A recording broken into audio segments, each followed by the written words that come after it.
Kljub precej kislemu vremenu, ki nas je razveselilo prejšnji konec tedna, so bile slovenske gore zelo dobro obiskane.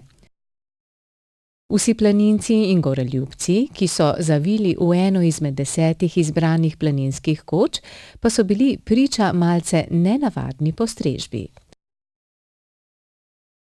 K mizi sta namreč pristopili 2 osebi, gluha oziroma naglušna oseba in tolmač.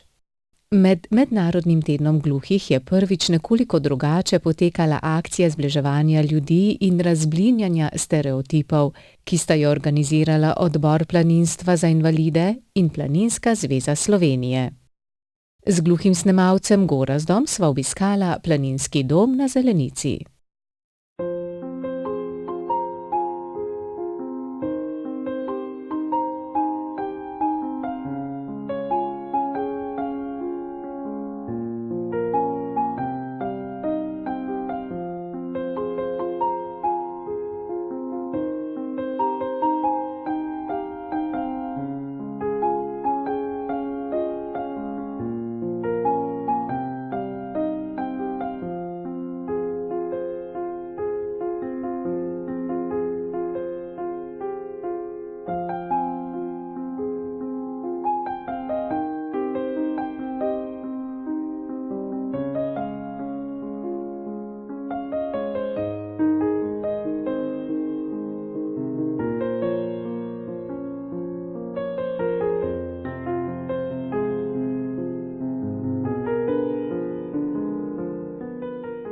Ta akcija je vsekakor dobrodošla za obe strani.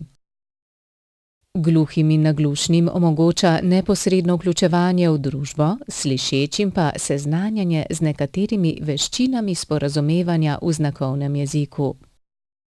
V sobi je bilo na mizah veliko slikovnega gradiva oziroma slovar kreten, kateri znak je za katero jed ali pijačo, na voljo pa je bila tudi abeceda znakovnega jezika.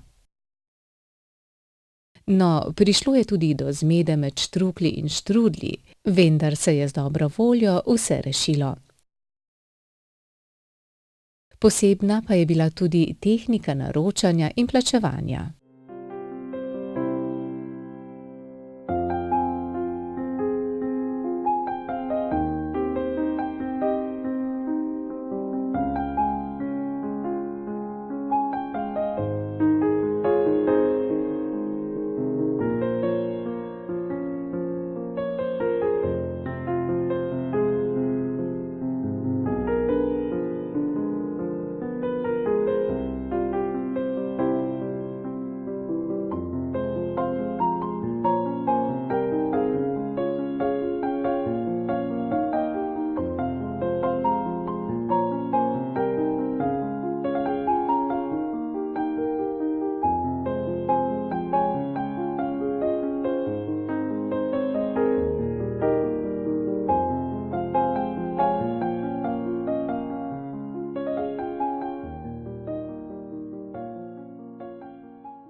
Planinska koča na Zelenici je tudi sicer odprta za vse. Takoj, ko je gospodar koče slišal za to akcijo in bil povabljen k sodelovanju, je zamisel pozdravil in ji na široko odprl vrata. Poudaril je, da bi takšne akcije lahko potekale večkrat na leto, ne zgolj med Mednarodnim tednom gluhih. Seveda je dobro, da so poleg tudi animatorji, ki jim razložijo.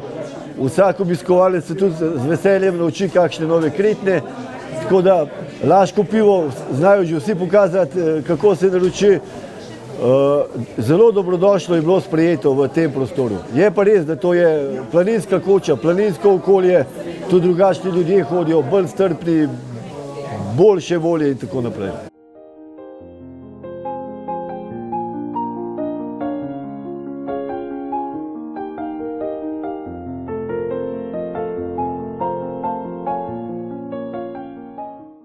Akcija Gluhi strežejo v planinskih kočah je naletela na odličen odziv. Bila je poučna in zabavna hkrati. In prav na ta sproščen in zabaven način, tudi za ceno kakšnega spodrsljaja, se naučimo največ. Nenazadnje sem se tudi sam naučil nekaj kreten znakovnega jezika in je moje ime Gregor dobilo svojo kretnjo. Gore so torej še enkrat dokazale, da ljudi povezujejo.